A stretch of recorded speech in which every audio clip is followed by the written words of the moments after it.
of reclaiming their alleged stolen mandate? Well, to help us answer some of these mind-boggling questions is the Director of Strategic Communications for the PDP Presidential Campaign Council, Chief Dele Momodu.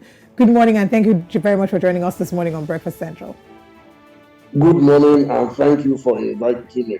All right. There had been allegations about the petition being withdrawn, which I believe your party has clarified that there was no such withdrawal done. We'd like you to give us further insight into this petition. We know that some of the prayers that you're asking is that the court declares that the president-elect was not duly elected into office by a majority of the lawful votes cast. There have also been, what we've seen in some parts of the country, are people who have staged protests trying to, quote-unquote, protect their mandate. What do you think are the chances of the PDP in gaining what you might consider victory? Well, the chances of the PDP and the chances of the opposition and the chances of Nigerians in general, because this is not just about PDP or Labour Party or whatever, it is about Nigeria. You see, once you don't follow the due process, then everything would collapse. So what we're seeing now at the tribunal is a simple case, very simple and straightforward, that there was not a proper election conducted. And observers at home and abroad are very, very emphatic about this, that what they saw was not an election. It was, there are words I can't use now because we're already in court. But I can tell you that it was a big joke.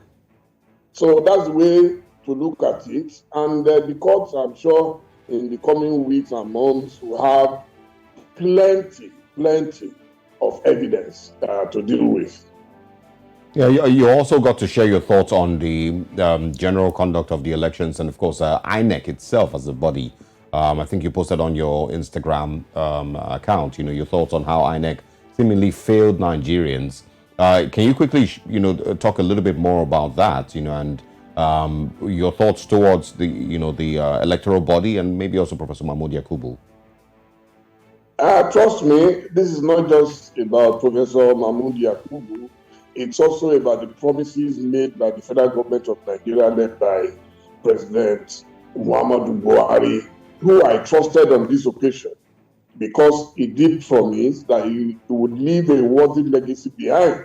And one legacy he would love to leave would be the same legacy that President Obasanjo had left many, many years ago, and the same legacy that President Goodluck Jonathan left, by conducting at least a sensible, let me use the word sensible, election. What happened in this election was absolutely senseless.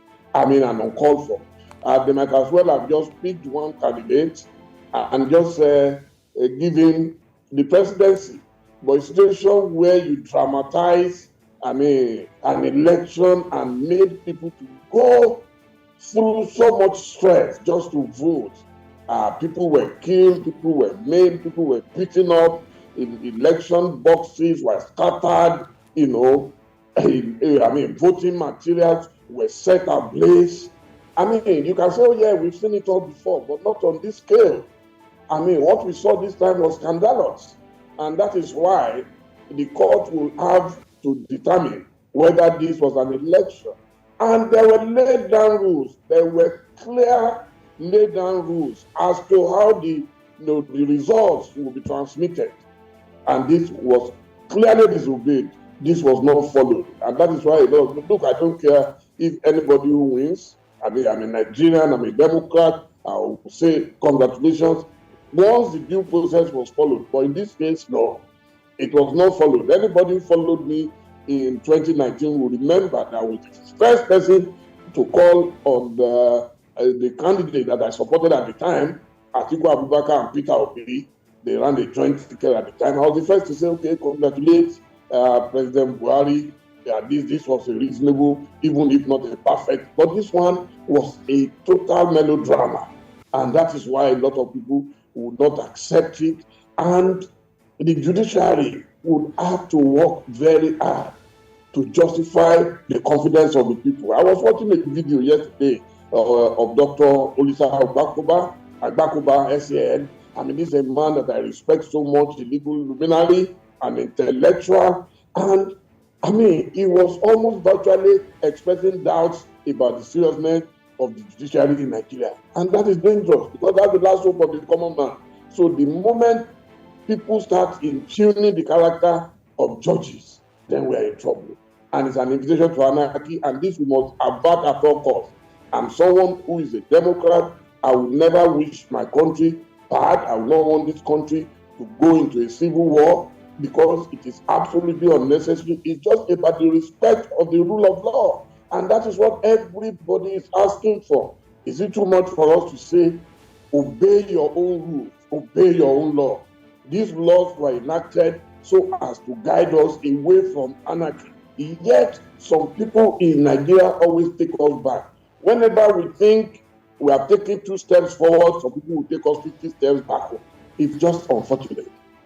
Mr. Chief Momodu, would like to hear your thoughts as well on some of the things that we saw during the just concluded elections. As one of the issues that we see that it may have brought to the forefront would be conversations about ethnic and ethnic profiling in this case, or ethnic bigotry. There are some statements that were made on social media and allegations of people who said that they were unable to vote because they were assumed to be of a certain tribe. We'd like to find out what your thoughts are and, you know, what the way forward really is. Is there a way forward from this?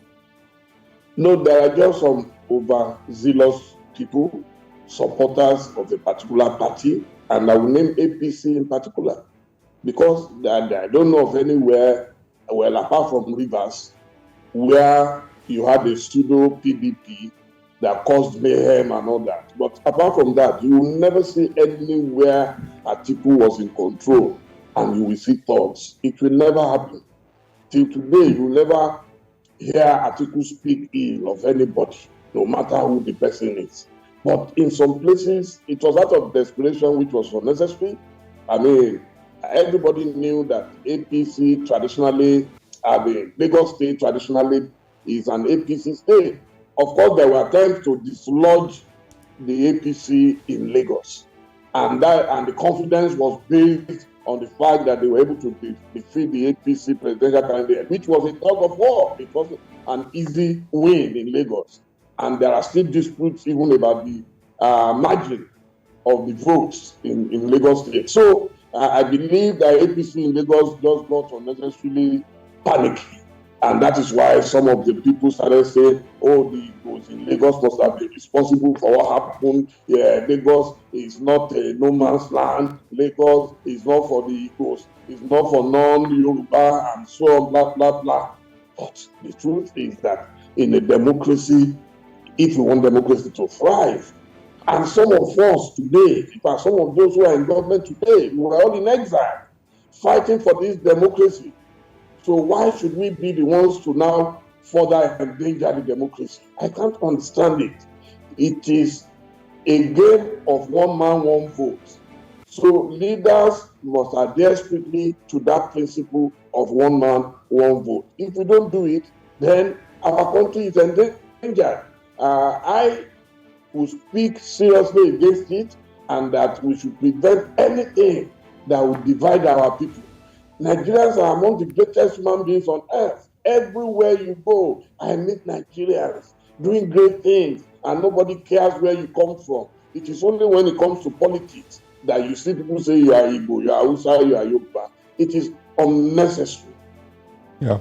Chief Momodu, I don't know if you would be able to speak on the PDP's petition and some of the things that have been asked there. There's quotes of you referring to the Labour Party tribunal, or petition rather, at the tribunal, and of course the allegations of drug, trade for the president-elect many years ago. Can you quickly clarify your thoughts there? Are these some of the things that you believe that would give the PDP or Labour Party or any other person victory in court? And do you think that the Nigerian judicial system would refer to some of these accusations? Well, I'm not able to speak to the issue of drug or not. in the courts, the lawyers have the power to say anything. I'm not going to say anything that may sound like I want to disparage, Asiwaju Bola Ahmed Tinubu. If it's been alleged that he was involved in the drug trade, the courts will take care of it. That's beyond my remit. So I'm here to speak generally about the conduct of the election and not about the drug trade. I know nothing about it.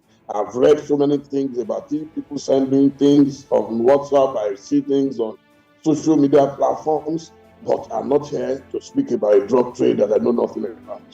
All right, and let's talk about what's happening in the PDP. Reports had it, as of yesterday, the newspaper front pages read that your chair Ayu had been suspended from being referred to as the national chairman of the People's Democratic Party. Of course, we talked about it on the show. We had a representative from the PDP, and he said to us that that's not the route by which a person is suspended, and that there is procedure that must be followed. Now, the update we have is that the court restrains Ayu from acting as the PDP national chairman. We'd like you to please shed some light as to what exactly is going on as regards his chairmanship, his position in the PDP. Well, I'm not in Nigeria at the moment, so I've only just read about what is going on in PDP. My conclusion, I watched Chief Olabode George last night, a father figure in our party, and I agree with him that all the parties involved should cool temper. That was what he said. That was what I took away from his interview last night with Shewan Kembaloye. I watched that. And what is going on in PDP is normal. It's a power tussle. There are some people who have not forgiven Dr. Ayu. They believe that he supported Atiku Abubakar during our primaries last year. And I think, if people are angry over something that happened now almost a year ago, and they know they are not ready to forgive anybody, I leave it to them. I'm not involved, but I can see that it will be catastrophic for anybody who continues to pursue this. And some people believe that they can take over the party, they can scatter everywhere, they have the money, they have the power of life and death. So I'll wait and see how it will end. But as a party member, I'll continue to abide by whatever the party echelon decides to do. But I'm sure Dr. Ayu would have to respond to the court order. Of course, we have a national legal officer who is extremely brilliant. They will respond to it, but because there are processes to this. If it is found out that the order is abnormal, then they will have to go to court to make sure that order is withdrawn. So we're watching, but as I said, it's a power game. Some people are hell-bent on getting our national chairman out. So I wish everyone the best of luck. Well, there might also be signs of a seeming implosion in the PDP, but we'll get you to speak about that in a bit. I also want you to watch this. This is one of the spokespersons, well, maybe unofficial, but spokespersons for the PDP in the last just concluded elections, Reno Mokre, and his thoughts in the last 48 hours. We'll get you to respond to this and also speak about the implosion or the alleged implosion in the PDP. 2023 elections to emerge as the president-elect.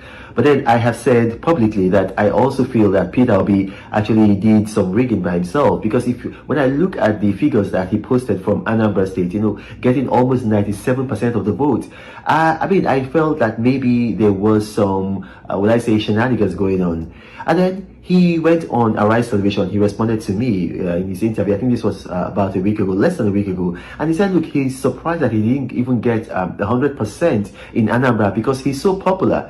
Well, I took that with a pinch of salt, but then today I've seen an event. It's still happening right now. It's the 1-year ceremony in office of 1-year anniversary in office for the incumbent governor, Governor Charles Soludo in Anambra is ongoing right now. And Peter Obi just walked into the room. And, I mean, the applause was like thunder. It was like thunder.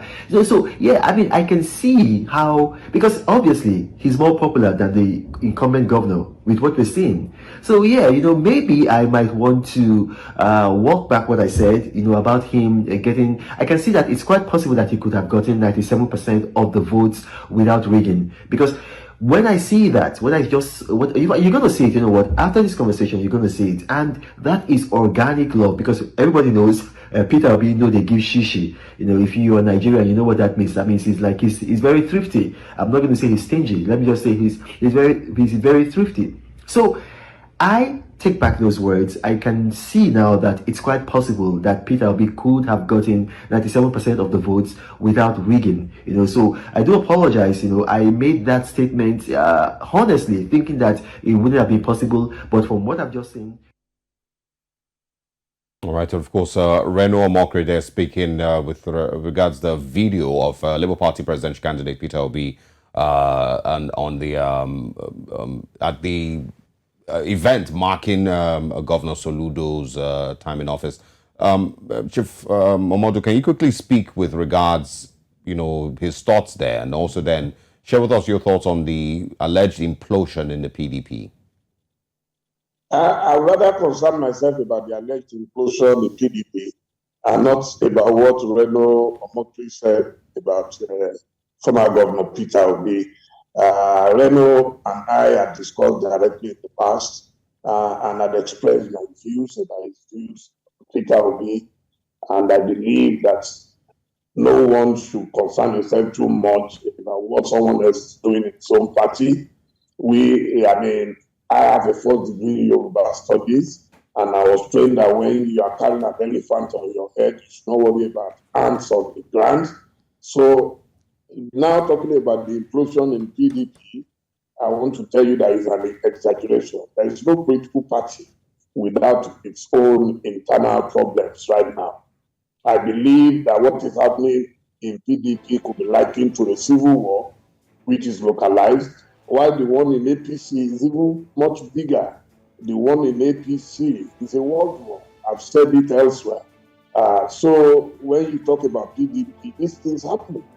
APC is so unruly as a party that they've had to even attack the president publicly. They've said all manner of things, unthinkable words have been used on the president of the Federal Republic of Nigeria. They pummeled him, they blackmailed him to the extent that the president had to even show against the law of Nigeria. He had to show who he voted for on the day he voted for the. Yeah, but as Chimamoto, just to say, as an opposition party, the infighting in the PDP, many have said that is one of the reasons that it didn't do so well in the elections, because there were members of the infighting in the APC is the reason it did very well.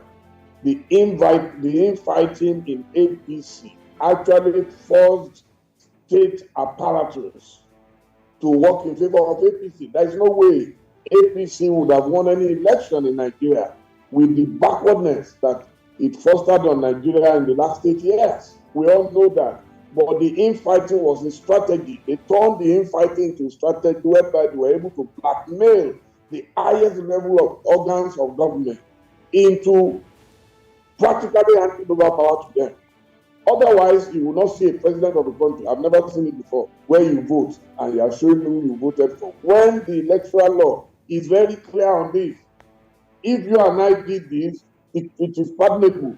But for the number one citizen of the country to vote and be showing this is who I voted for, that is due to the crisis. APC has been a Fuji house of commotion. That is the way I like to describe them. And you will see what will happen. There are expectations now that if they get away with this and then they begin to share power, that's when you see that the fight could be open. A lot of people did what they did, expecting certain things. When you don't get those things, trust me, you will see a free-for-all battle. What is happening in PDP is that the sensible, reasonable people in PDP will come together. They will not allow the oldest, the most formidable political party in Africa to go up in smoke. They are not going to allow that. Of course, there will be a few people who have a lot of humongous power at the moment, and they also have plenty money to spend. They are going to try to make sure they hijack the power of the whatever from PDP. We shall see what we have now. I can tell you that a lot of very, very simple members of PDP are not happy about what is going on. They will appeal to those who they can appeal to. Of course, there will be those who will never listen to any appeal. So we will see who gains the upper hand at the end of the day. All right. Chief Dele Momodu, thank you very much for joining us this morning. We, of course, will be following up with the tribunal, and would love to have you again share your thoughts with us as we proceed with the petitions. Thank you very much for your time this morning. Thank you very much. I am always available. Thank you. God bless.